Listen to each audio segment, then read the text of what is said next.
में हम आपको ये बताने वाले हैं कि वज़ू किस तरीके से किया जाता है। तो वज़ू के लिए हमारे पास पाक बर्तन में पाक पानी होना चाहिए और शुरू में बिस्मिल्लाहिर्रहमानिर्रहीम पढ़ना चाहिए। इसके बाद 3 मरतबा गट्ठों तक हाथों को धोना चाहिए और उंगलियों का खिलाल इस तरीके से करना चाहिए।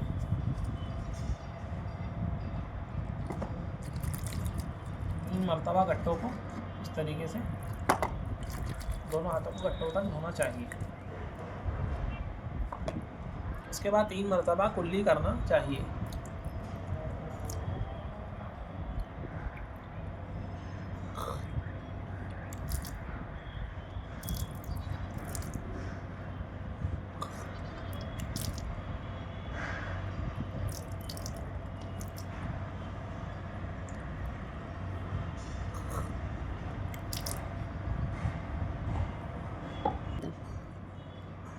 इसके कुल्ली के साथ कभी आपके पास मिसवाक हो तो मिसवाक भी कर सकते हैं, मिसवाक करना भी सुन्नत है। इसके बाद हम 3 मरतबा नाक की नरम हड्डी तक नाक साफ़ करेंगे। बाएं हाथ की चीटी उंगली से नाक साफ़ करना चाहिए।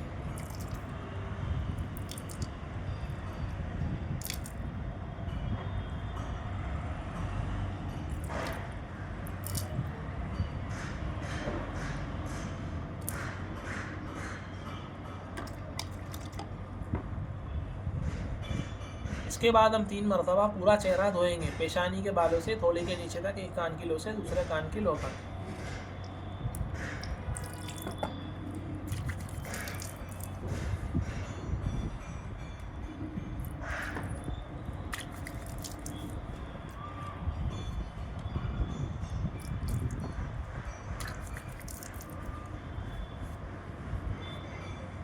कभी आपकी दाढ़ी घनी हो तो दाढ़ी का खिलाल इस तरीके से करना चाहिए, और कभी आपकी दाढ़ी छोटी हो तो चमड़े तक पानी पहुंचाना ज़रूरी है।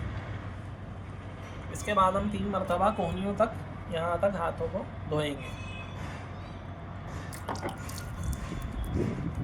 पहले हम हाथों पर पानी अच्छे से चिपड़ लेंगे ताकि हमारे हाथ कोहनियों तक अच्छे तक गीले हो जाए। इसके बाद हम दाएं हाथ को कोहनियों तक धोएंगे।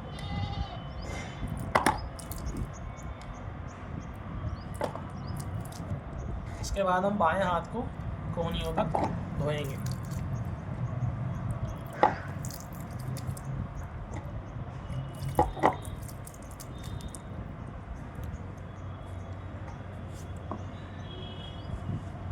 इसके बाद हम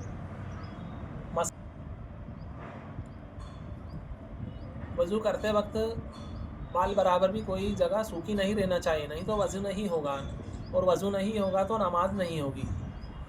इसके बाद हम चौथाई सर का मसा करेंगे या पूरे सर का मसा करेंगे। मसा हम इस तरीके से करेंगे। मसे करते वक्त उंगलियां इस तरीके से 3 उंगलियां मिली हुई होनी चाहिए, इस तरीके से मसा करेंगे।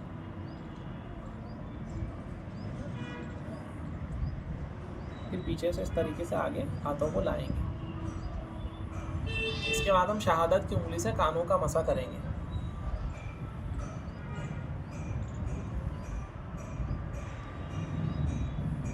इसके बाद पीछे का जो हिस्सा बच गया है इससे हम गर्दन का मसा करेंगे।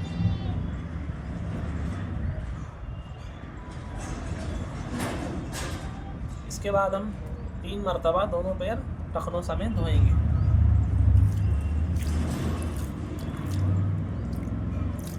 पैरों की उंगलियों का खिलाल इस तरीके से बाएं हाथ की छोटी उंगली से करेंगे। पहले हम दायां पैर गट्टों समेत धोएंगे, टखनों समेत धोएंगे 3 मरतबा।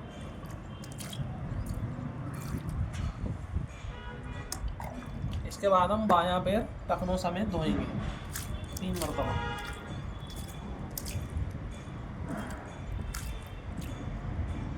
बाएं पैर की भी उंगलियों का खिलाल इस तरीके से करेंगे 3 मरतबा। बायां पैर भी टखनों समेत धोएंगे।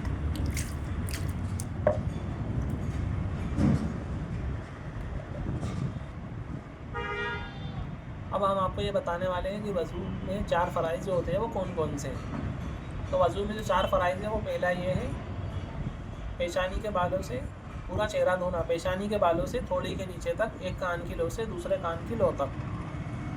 दूसरा ये है कि दोनों हाथ कोहनियों समेत धोना, यानी यहाँ तक के धोना। तीसरा ये चौथाई सर का मसा करना, यानी इतने हिस्से के बराबर सर का मसा करना। इसके बाद दोनों पे टखनों समेत धोना।